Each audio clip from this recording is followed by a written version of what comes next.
All right, this is Heather Longoria, and I am here with Tracy Jones, who is the owner of Tampa Bay Sports and Medical Massage.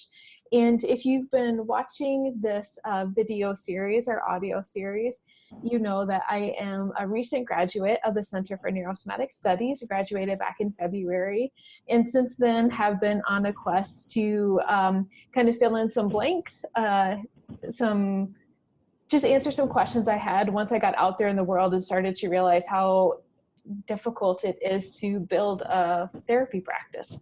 So I've been able to chat with some people who have done this successfully, and Tracy is one of those people. So Tracy, could you give us a little bit of background on how you came to be or how you came to be where you are and running the clinic? Oh my gosh. Where do I begin? It's a long and arduous tale. I started practicing in 1992, and I think to honor some of my my teachers and my mentors, it would be prudent for me to tell you a bit of a tale. Oh, good. I love this. I was studying at the University of Illinois in Urbana. Okay.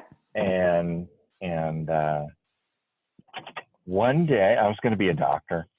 Uh-huh. So I had my backpack was full of books for calculus and chemistry and biology, and they were all big, fat, thick books. And I thought I would be efficient, so I kind of put all my classes together so I could just do one-to-one and then go back to the dorm and study. So one day I was heading out for class. I was a little bit late to hustle across campus, and I bent down to pick up my backpack and open the door in the same motion. Oof. And I wrenched my back. Interestingly, I had later found out I had an extra vertebra. Oh, where at? In my lumbar spine. Oh, I have 6 okay. lumbar vertebrae. Wow. And when you look at the x-ray, it's like, it's complete. Like there's a disc in everything. Like some people have a partial or there isn't a disc, and that creates problems. I've been very fortunate in that mine are complete, and unfortunate in that extra lumbar vertebra creates instability, right? Because it just changes the leverage when you get out of that cone of stability. I see. As you bend forward. So that accounts for my long torso. And my elbow's not touching my hip bone like Proportions normal are all people. off, huh? Yeah, exactly. So if you look in Travell, she actually mentions that in one of her chapters. Wow. So anyway, I hurt my back. I'm going to fast forward a bit. I suffered for almost 3 years, going to chiropractors and physical therapists and anyone I could find in Champaign-Urbana and the surrounding area to help me. I got severely depressed because as an academic, I was good for about 15 minutes of class, and then I was in pain sitting down, and I didn't have the ego strength to stand up in class and like move around. So yeah, I ended up flunking out of the university. Wow. And then as I got more and more depressed, and was on, drugs, painkillers, and whatever other myriad cocktail I could mix in there to try to make it all work, I ended up flunking out of community college, which was really hard to do. But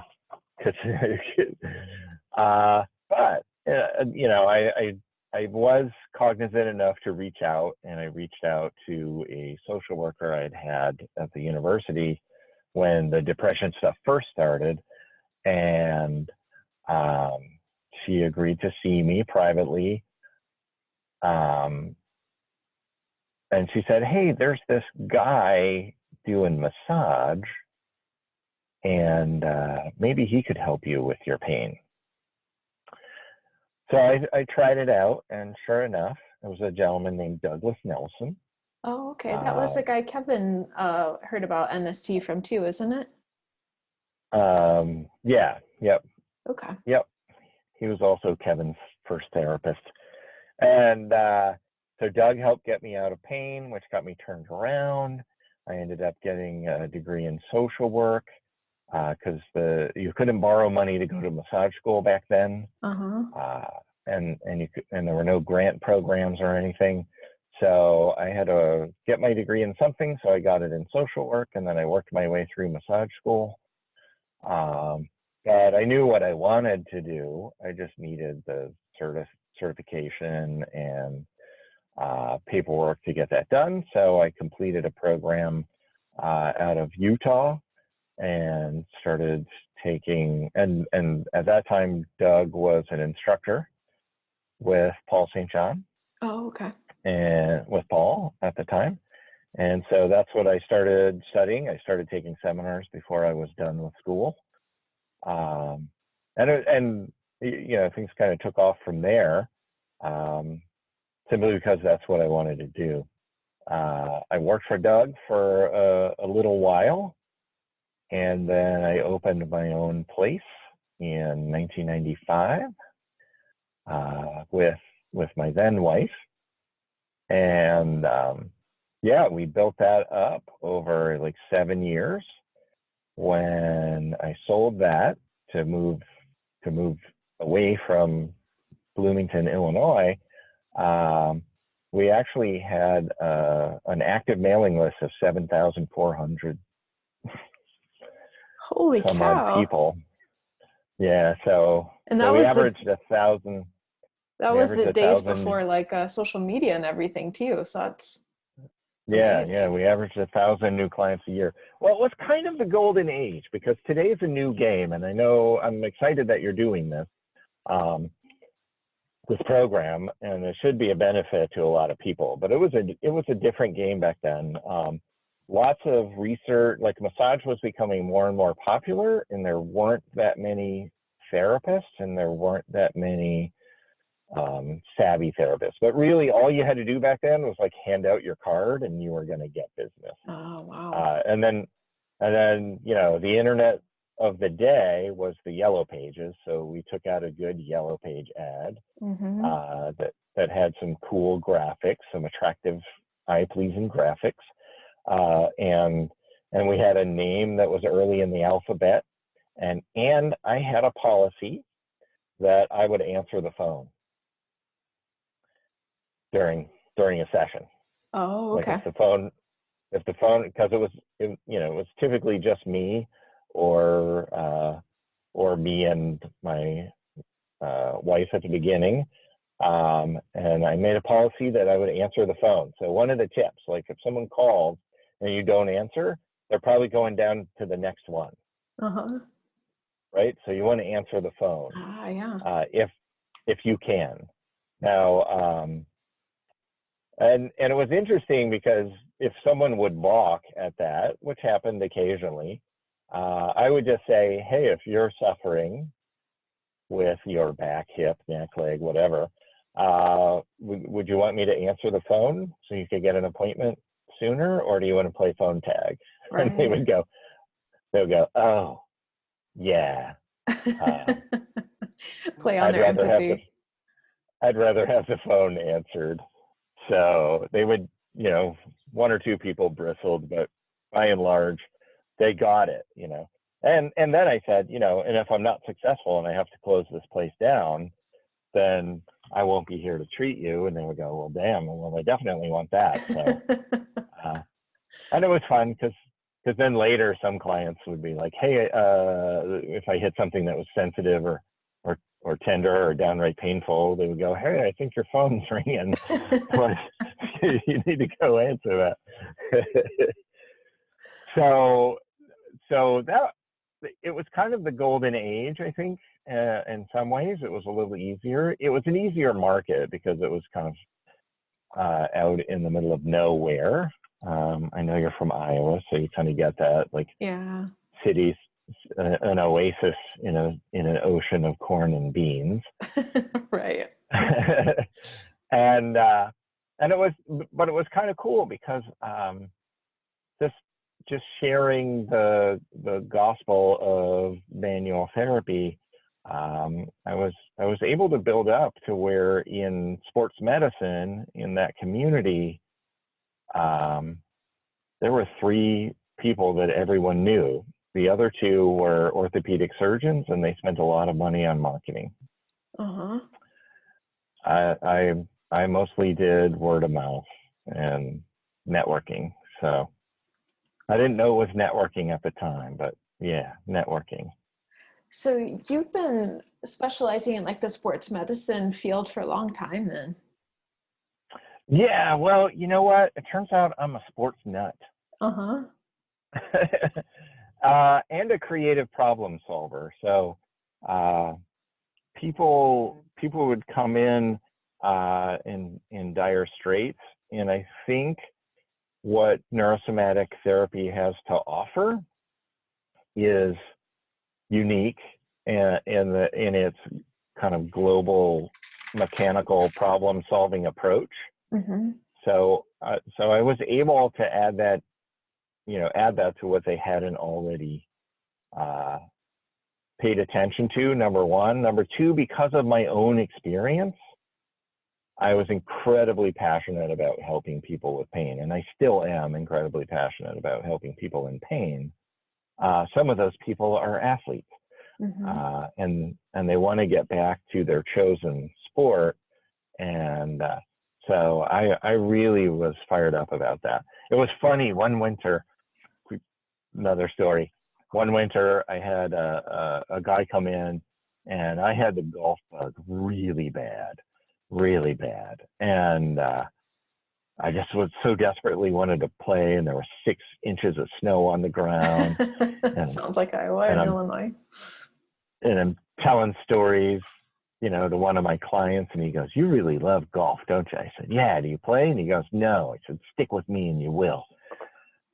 And about 15 months later, we went and played in a scramble.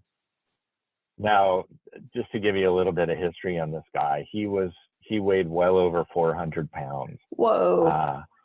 He had arthritis in his ankles, his toes, even his knees, his hips, and his shoulders. And he was very skeptical at the time. And I just said, "Hey, I'm serious. Like, let's do this." And so over that time period, we got him working better and more motivated. And it was kind of cool because in the end, he would, meet my kids at the office, my daughter at the office. And so he started buying presents for my daughter because he was just so grateful to be, functional and out of pain. So it was really fun. So yeah, I just kind of went into sports massage. Benny Vaughn was one of my heroes, only through Massage Magazine. There was an expose about Benny Vaughn and getting into college athletics, and I wore out that magazine just dreaming. So yeah, it was a plan. Well, and I saw on your bio that you are a Titleist Performance Institute certified. So what does that mean? Mm-hmm. Okay, so Titleist Performance Institute is an organization out in California. They have a really it's a cool model because what they figured out was that the golfer is not the only person important in winning tournaments, right? And this everyone kind of knows this, that they've had therapists and medical professionals and swing coaches and strength coaches. I mean, Tiger changed golf in that he brought, strength and conditioning to the sport, and therefore more power. And there's power coaches, there's all these different coaches. and just people to help. And so Titleist Performance Institute realized we've got to get all of these people on the same page to help golfers perform better and enjoy the game more. And so they have a series of certification tracks that are designed to facilitate that communication between the swing coach and the healthcare professional and the trainer and everyone else. And it's a great program, and it's a great community. They're very supportive, very creative.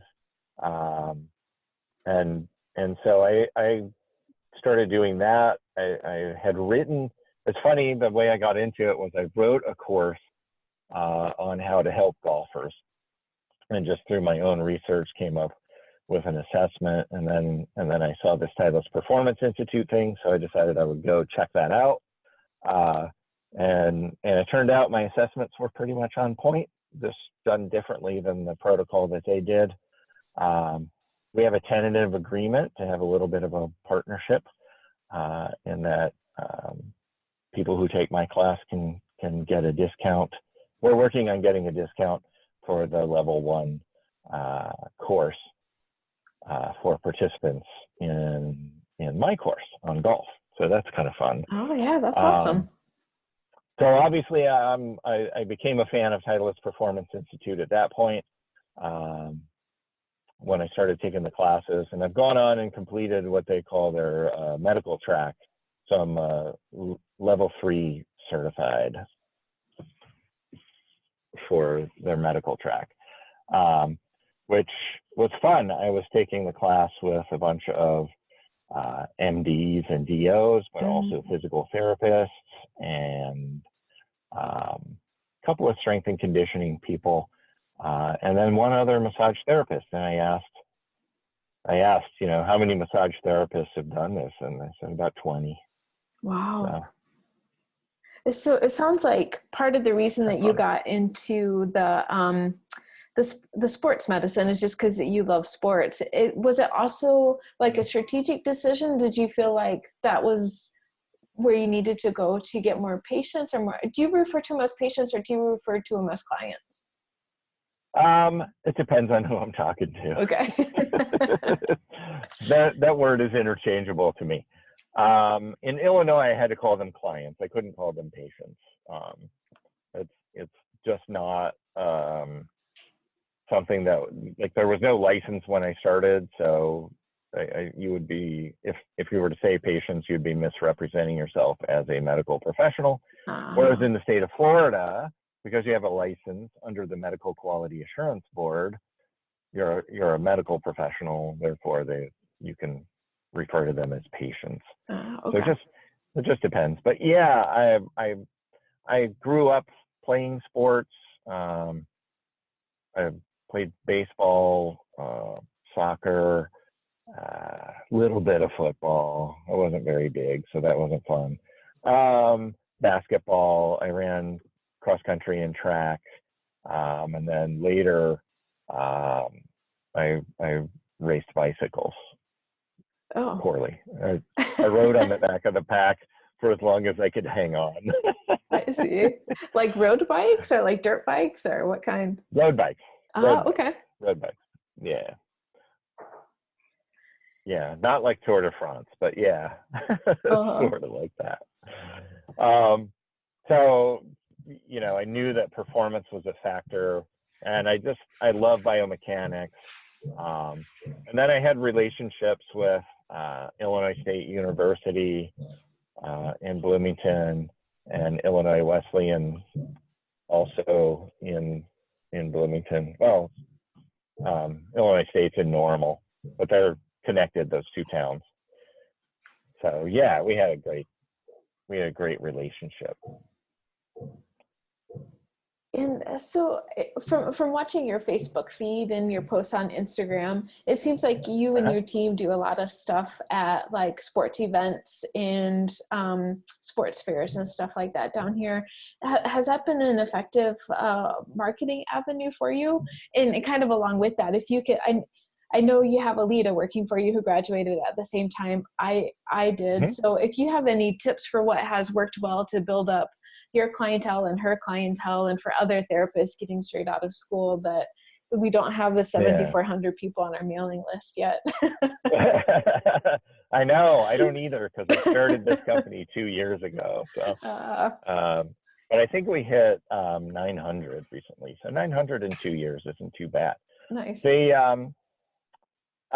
really, the thing is, obviously brand awareness is Mhm. is part of that activity, and then the other thing is relationships. People refer their friends and family and loved ones to someone that they know, like, and trust, Yeah. right? So, you have to work to develop relationships. And that's really been kind of the most important part of marketing. That's what I did. Like I said before, I did networking. I just didn't know to call it networking. And that is, I would, be at events, and I would go to events, and I would meet people, and I would talk to coaches. Like, if an athlete came in, I would get permission to talk to the coach, and I would find out what they were working on, and then I would work to help with what they were working on, right? Like, not what I thought they needed to work on, but what the coach, who has a skill and an eye for knowing where there are deficits, Mm, I would target that, I right? see. And so that enables the athlete to do better in that one arena, and now I've got some credibility, right? And so now the coach is going to refer more people, or talk to more parents, or do something like that. I see. So yeah, going to events, in some ways is a labor of love, but it's really brand awareness. Like, Okay.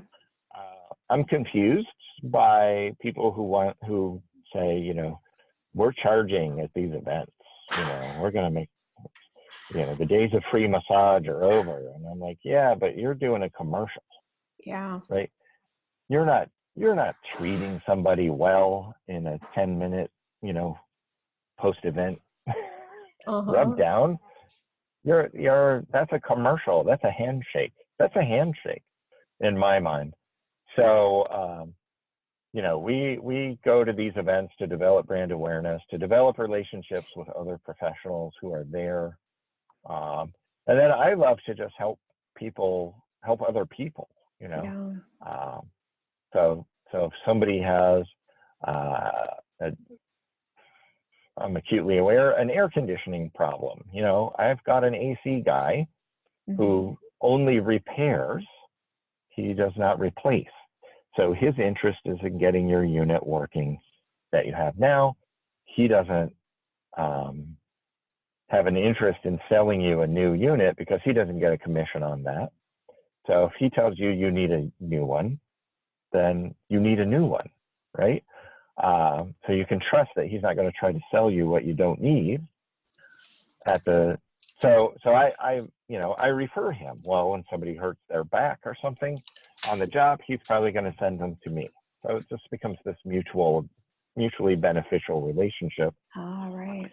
Now, when I say that's about relationships, that's what I'm talking about, right? Like, just developing relationships with people, helping other people be successful, and I figure if I do that, then people will help me. And if I just help people do good work. I mean, the bottom line is do good work, right? And you've got Hmm. a leg up. Anybody who's studied neurosomatic therapy has a leg up on the rest of the massage population. Not that there aren't other great therapists or other great modalities, Yeah. or other great systems, but I think the philosophy that comes with neurosomatic therapy enables therapists to be creative problem solvers, and to look for tools that are going to make a difference. And it has a mechanism for evaluating whether or not that's helping, other than I don't feel better, Yeah. right? Or I don't trust I feel better. I take it, I'm glad for it, but I don't Uh, trust it. you know, Yeah. because I want to know if you can also move better, right? Mm-hmm. Are you able, you know, is the patient able to get stronger? Those are the questions that I ask, and by doing that, I'm able to do good work. Well, success breeds success. So when you help someone who's had, you know, 10 years of pain, or like in my case, 3 years of pain, that person becomes a stark raving fan, Mm-hmm. and they're gonna send people your way. Doesn't mean they're gonna come, but they're gonna direct them, right? Because Yeah. because those people either A, aren't desperate enough yet, or B, they believe it sounds too good to be true. Mm-hmm. Right? But be patient. They'll get there. They'll get there. Like one day, one of those two, they'll either get desperate enough, or they'll overcome the the skepticism to give it a try, to be willing to give it a try. Yeah, that's what I'm struggling with right now is, when the education that we get at CNS is really good, and we're presented with like all of these things that we can help people with. So it's like you kind of feel that when you graduate, you'll get out there in the world and you'll be like, I'm here, and everybody will just be like pounding at the doors to come see you. Yeah. And that's not the case. No. I found. Yeah. I'm I just success is not going to happen. I borrowed this. I didn't think of this myself. I don't know where I got it from, but I loved it and I kept repeating it. Success is not going to happen while you're sitting on your sofa staring at your belly button. Uh-huh. Yeah. Right? Uh-huh. There are tons of sayings, right? Like, he who whispers in a well will never make as many dollars as he who climbs a tree and hollers. Uh-huh. Right? If you keep it a secret, it's going to stay a secret. Yeah. You have to get out and talk to people and let them know that you exist, that you have something to offer. And then you just have to persevere. It takes time. I already had practiced in Tampa for a number of years before I opened this office. And we just finished our second year. And it's still going to take work, right? Like I can't rest on my laurels. There are two reasons for this. One, it's a new brand. It's not my old brand. So people don't necessarily know how to find me because they might be looking under the old brand. Uh-huh. Two, there's a two. Our model is harder. So in the late 90s, the AMTA did a study, and they discovered that a therapist needed to have approximately 280 people get on their table, so 280 customers through the door, in order to support a full-time massage practice. Except that our model is not one of come back every week for the rest of your life. Right. Our model is one of let's get you in, get you better, get you functional, and get you back to your life. Right. Maybe you come back for a tune-up now and again, or maybe you tweak yourself and you come back for a tune-up. And that's, that part's built in, but by and large, the work is correcting. So you may do something in 2 sessions, right? And that person's better and happy and they're gone, and I celebrate that. Yeah. But now I need way more patients to support a full-time practice. 280 is not going to do it, right? It's more like 700 or 800. Yeah. Right? Because of the nature, because of the model that we choose to have. I need to do that because I need to sleep with myself. Right?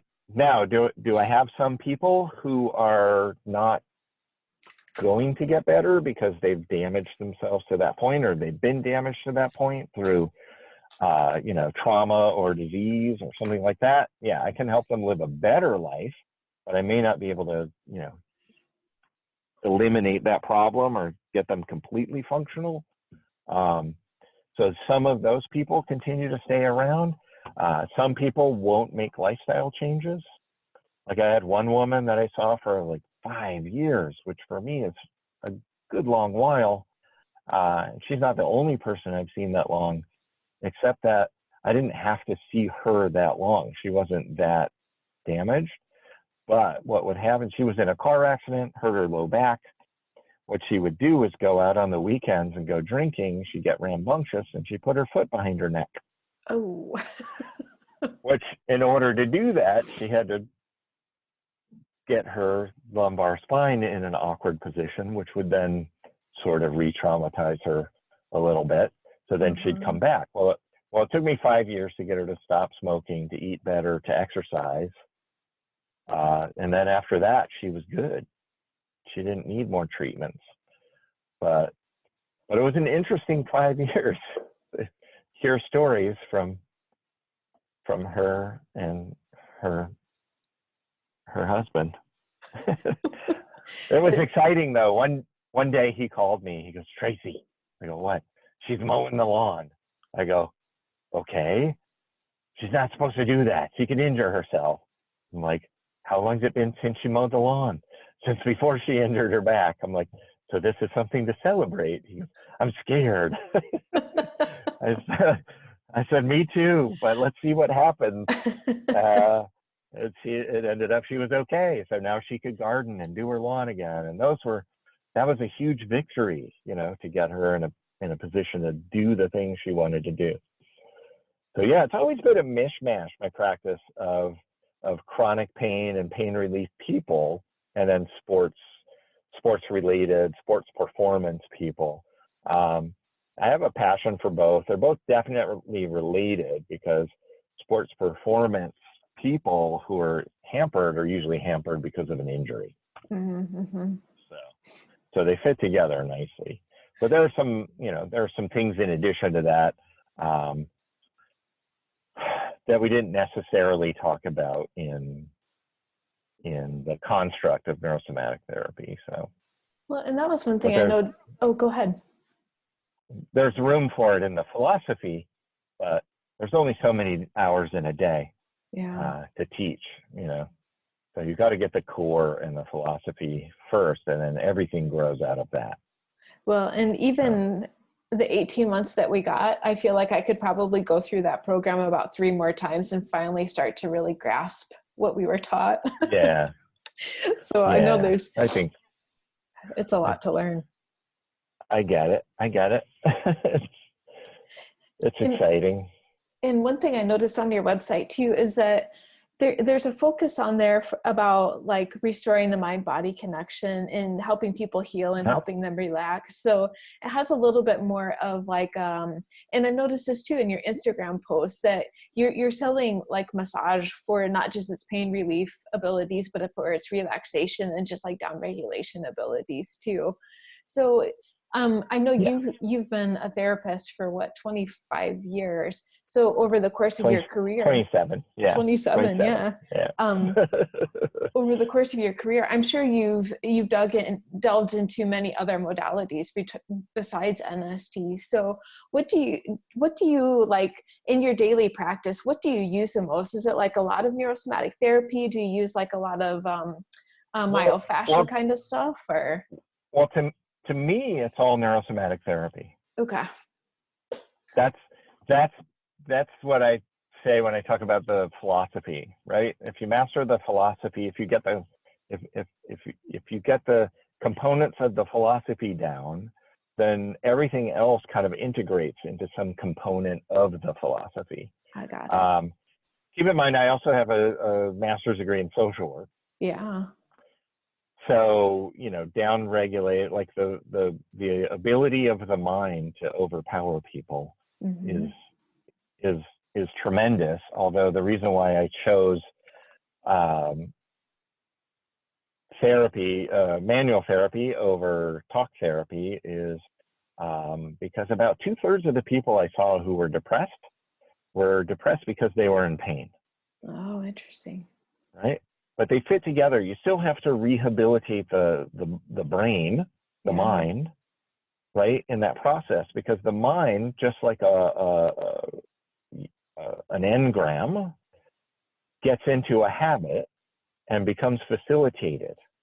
So you have to, that has to be retrained as well. If that's something one doesn't have the skill for, then partner with someone who does. Like get with a counselor, psychologist, social worker, who can teach those skills, or get them hooked up with websites or something like that, where they, pastor or whatever, where they can hone their coping skills to overcome those other habits, right? To retrain those other habits. What does it feel like? What the magic question? And I know you got that with the Batch flower essences. Mm-hmm. Is kind of a taste of that and one component of that. But sometimes people need a little more help getting out of that tunnel of chaos. Yeah. But the physical helps to govern the mental.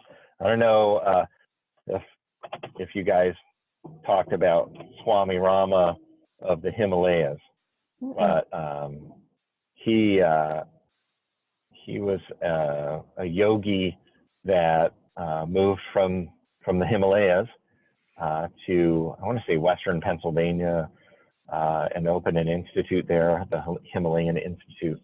Okay, I've heard of that. Yeah, he has a famous quote that was,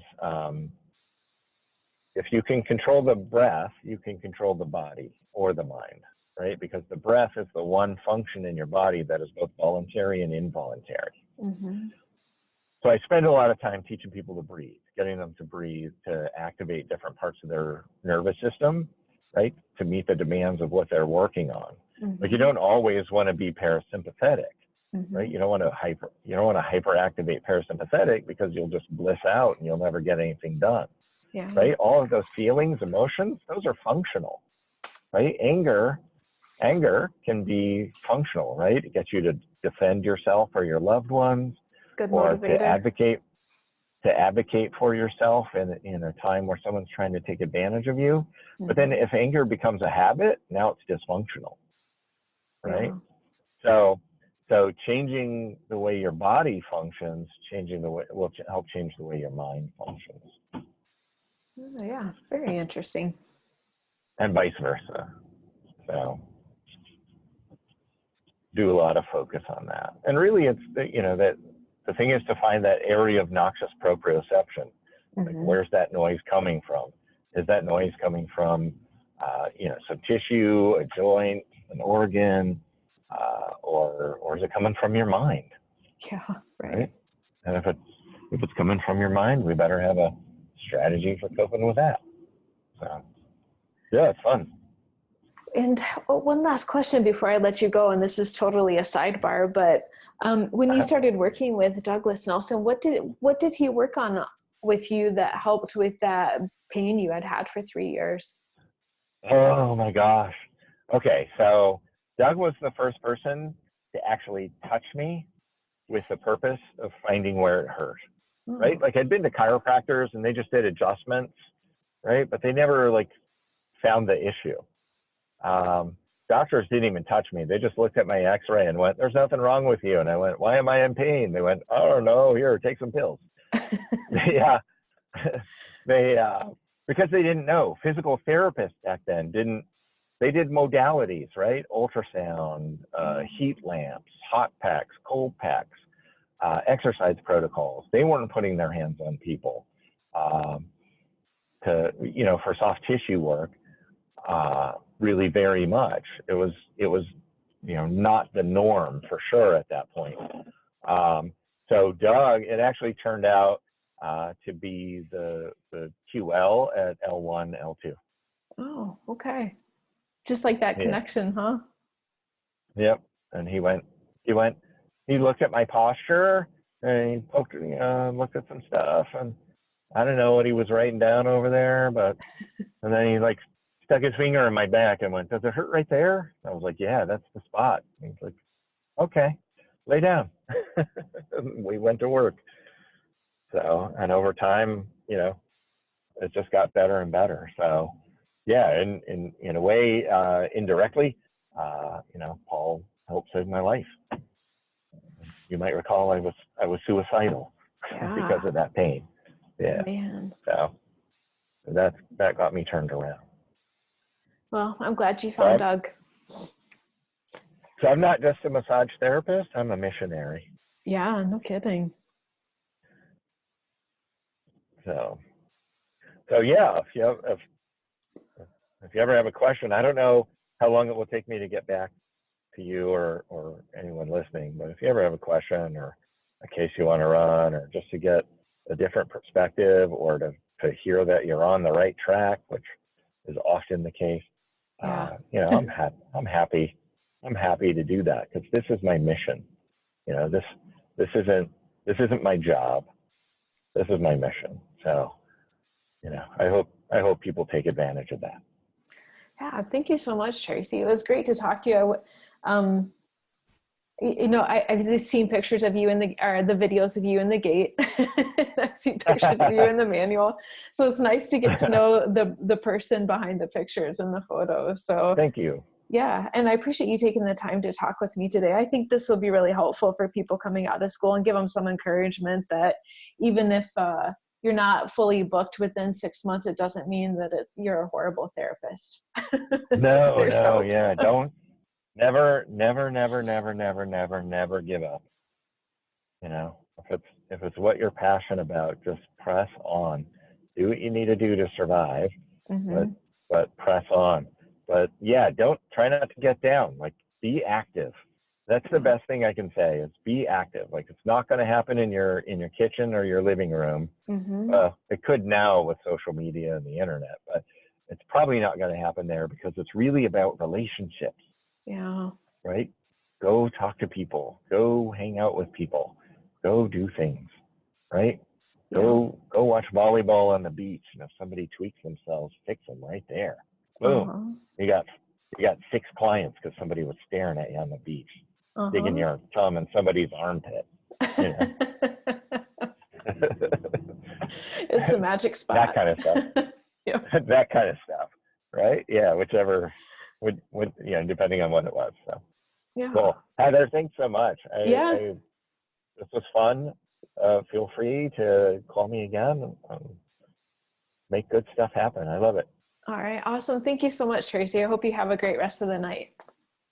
Thank you. I will. Thank you. Take care. You too. Yep. Bye. Bye. Bye.